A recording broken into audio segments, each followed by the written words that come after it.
juste cette petite vidéo pour vous parler d'un cas que j'ai eu, qui est intéressant, et peut-être que vous-même aurez des idées. Une jeune fille est venue, 18 ans, et elle s'est suicidée, mais bon, heureusement elle s'est ratée. Et je lui demande donc, je parle de beaucoup de questions, et je me dis qu'elle a voulu se suicider parce qu'elle ne voyait pas de sens à la vie, elle ne comprenait pas le sens de la vie. Alors, au début, je pensais qu'il n'y avait pas de sens, elle ne peut pas vivre avec tel garçon qu'elle aime, ou je ne sais pas quoi. Mais non, pas du tout, c'était philosophique. C'est-à-dire, elle ne voyait pas le sens de la vie, le sens de vivre, et donc elle s'est suicidée pour ça. Alors, on a commencé à parler de la vie, et il y avait quelque chose d'intéressant chez elle, c'est que, comme elle était originaire de Chine, elle n'avait pas de notion de divinité, pas de notion de Dieu. C'est-à-dire que sa pensée était libre de toute pensée de Dieu. Peut-être qu'elle avait une notion de Dieu par des lectures, mais elle n'avait pas été éduquée dans ce sens-là. Donc sa seule éducation était dans un sens qui était plus que laïque, sans aucun élément qui pouvait s'être comparé avec le divin. Et dans la réflexion qu'elle essayait d'avoir, elle n'avait pas pour l'instant, elle ne trouvait pas de sens à la vie. Alors il fallait que je lui réponde. Il fallait que je lui trouve un sens à la vie qui évite qu'elle se suicide. Apparemment, beaucoup de gens, lorsqu'on parle du sens de la vie, disent « Ah, c'est l'amour, le sens de la vie, c'est l'amour, il faut s'aimer, etc. » L'amour, je pense, pour elle aussi, je l'ai un petit peu questionné, est-ce qu'elle avait des copains, etc. Ça n'avait pas l'air d'être trop son élément. Elle n'était pas mue par une notion d'amour. On a beaucoup de gens qui appellent ça l'anédonie, donc le contraire de l'hédonisme, c'est-à-dire que quand il n'y a pas de désir, quand il n'y a pas de plaisir, alors on est dans cette anédonie qui est très très souvent un des moteurs de la dépression. Et donc elle avait cette anédonie, mais cette anédonie n'est pas ressentie comme quelque chose de mauvais, pas comme une difficulté. Elle ne comprenait pas qu'est-ce qui pouvait être un moteur de la vie. Et il y avait cette difficulté de ne pas savoir qu'est-ce qui peut être le moteur de la vie si je ne comprends pas la vie. Et s'il n'y a pas non plus de notion d'amour de l'autre, désir de l'autre, de désir de quelque chose. Si par exemple je désire pendant toute une vie manger une pomme, par exemple j'ai connu ça, je désirais tout le temps la pomme, donc j'étais mu par ce désir de la pomme. Il y en a qui sont mus par le désir d'un partenaire sexuel. Alors s'ils étaient crapauds, ils seraient mus par le désir d'une crapaude. C'est-à-dire que ce désir sexuel est quelque chose qui est entièrement lié au personnage qu'on est, à un désir de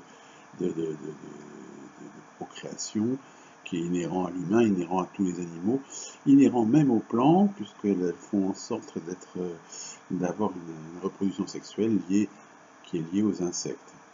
Donc là, il y a un moteur de la vie qui est ce moteur de la procréation qui va donner un amour physique. Et on a vu que des études sur la beauté qui ont été faites il n'y a pas très très longtemps, il y a quelques années, montraient qu'en fait le désir de beauté était un désir du partenaire le plus procréateur, qui semblait avoir le plus de facultés de procréation. C'est ça qui serait, selon ces études, la notion de beauté chez l'humain. Une étude chez l'humain. Bon. Là, donc, la réponse que j'ai trouvée, je l'ai eue grâce à des textes de Cavell que j'ai lus dans lesquels il se posait la même question. Et la réponse était que l'humain était auparavant un espèce d'être céleste, qu'ils appellent Ophanim, Chayot HaKodesh, etc., qui avait eu une volonté de se monter de niveau, de s'élever dans cette espèce de niveau céleste. Et la zone où on serait ici serait une espèce de zone de test, une espèce de zone comme si on avait des examens pour s'élever de niveau dans ce monde céleste qu'on ne connaît pas, qui n'est pas décrit, qui est très peu décrit dans très très peu d'endroits. Alors évidemment, la question c'est, bon, qu'est-ce qu'on gagne? Donc on va gagner d'aller un petit peu comme dans les jeux d'ordinateur, ou les jeux de PlayStation, ou les je ne sais quoi, Xbox, etc. On ne fait pas de publicité. Et comme dans les jeux où on monte d'un niveau à l'autre. Là, il y a quelque chose. Alors, évidemment, je le dis, tu vois, je lui ai parlé bien sûr de l'Hyperman. On imagine ce niveau de réseau, comme j'ai parlé comme j'ai expliqué dans mon livre.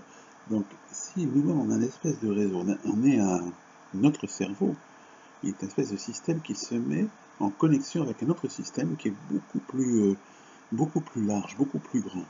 Si cette connexion s'établit, alors progressivement, on va arriver à avoir des désirs parce que on va vouloir que plus de connexions s'établissent. Donc plus on se connecte avec l'hypermind, plus on arrive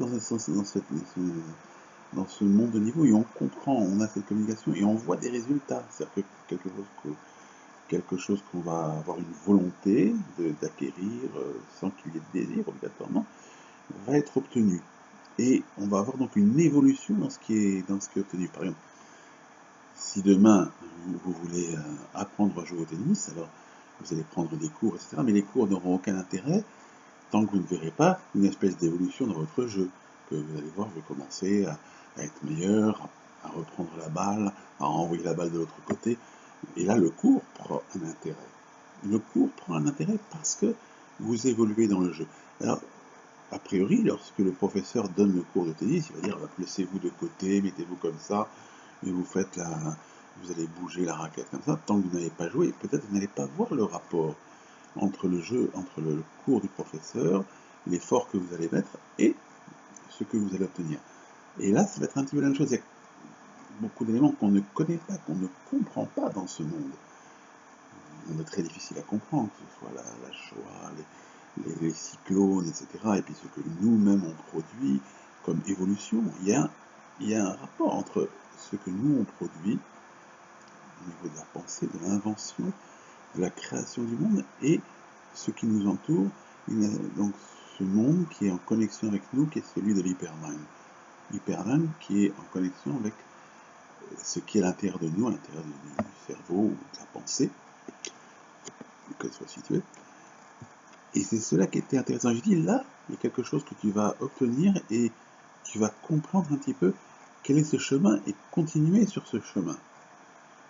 Le problème de beaucoup de gens qui ont ce genre de réflexion qu'a eu cette jeune fille qui est très jeune et qui était en plus originaire d'un monde où on n'a pas de notion de spiritualité, puisqu'en Chine, c'était la seule notion, c'est la mise en commun des biens dans le communisme, et puis une espèce de dictature qui donne des structures obligatoires sans qu'on puisse avoir d'intervention, c'est justement d'avoir une intervention sur le monde.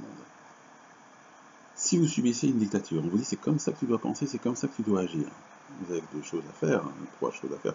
Soit vous obéissez complètement et vous êtes pris dans le système de la dictature, et vous ne pouvez faire que ce qui est décidé par la dictature. Maintenant, peut-être votre pensée peut changer, et vous allez, grâce à la pensée, échapper à un système où il n'y a rien de possible à désirer, puisque c'est le dictateur ou le système dictatorial qui décide pour vous ce que vous allez penser. Donc si vous commencez à penser de façon libre, là, vous allez commencer à avoir un plaisir. Et donc sortir de la dépression, sortir de ce désir de suicide qui était le sien. Et c'est parce qu'on commence à désirer de faire quelque chose qui est personnel, de faire son propre action, son propre chemin. Et on dit maintenant, je peux faire un chemin qui n'est pas celui de la dictature. Aujourd'hui, nous avons aussi une dictature dans le monde, dans ce monde de communication quasi obligatoire, ce monde de la consommation quasi obligatoire, où des choses nous sont imposées par le système de communication, comme je le montre dans d'autres vidéos. Nous aussi, nous avons cette liberté absente et nous nécessitons donc de se libérer en pensant différemment d'une façon personnelle. Et s'il y a de la dépression, c'est parce qu'il y a une dictature du système de la consommation, du système de la communication, une dictature qui, comme la dictature de certains pays, nous dit voilà comment il faut penser. Je dois déchirer des chaussures de telle marque, je dois être comme ci, comme ça, je dois avoir tel objet à la maison et tout est dicté parce que c'est ainsi qu'on nous fait agir quand nous devenons esclaves, comme je l'explique dans les vidéos sur l'esclavage. Donc réfléchissez à ça et puis dites-moi ce que vous en pensez par rapport à cette jeune fille que j'aurai peut-être l'occasion de revoir. Alors, enfin, je l'espère, et à bientôt.